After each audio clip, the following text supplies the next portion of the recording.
Hello बच्चों, let's read this question.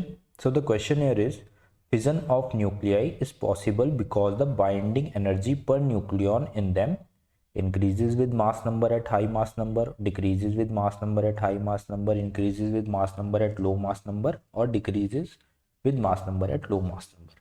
तो basically आपको रिलेशन बताना है आपका बाइंडिंग एनर्जी और मास नंबर के बीच में. ठीक है, तो देखो की कॉन्सेप्ट आप समझ ही गए हो.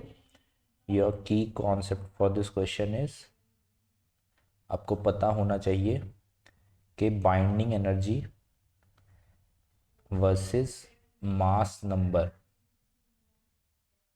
इनके बीच में क्या रिलेशनशिप होता है. ठीक है, जैसे जैसे आपका मास नंबर बढ़ता है बाइंडिंग एनर्जी पे क्या इफेक्ट पड़ता है.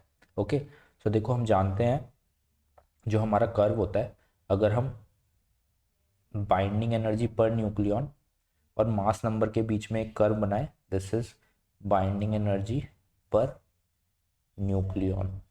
ठीक है, और ये एक्सिस आपका शो कर रहा है योर मास नंबर. राइट, तो क्या होता है शुरू शुरू में आपकी जो बाइंडिंग एनर्जी होती है वो इंक्रीज करती है.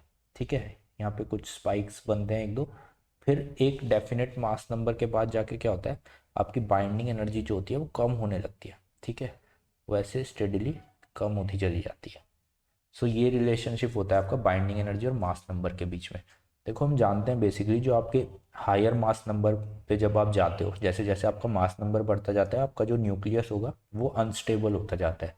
जैसे कि आप जानते हो यूरेनियम का जो आपका न्यूक्लियस होता है वो अनस्टेबल होता है, क्योंकि वहाँ पे क्या होता है आपका नंबर ऑफ न्यूट्रॉन्स जो होते हैं, न्यूट्रॉन्स वो बढ़ते चले जाते हैं एज कंपेरिजन टू प्रोटॉन्स.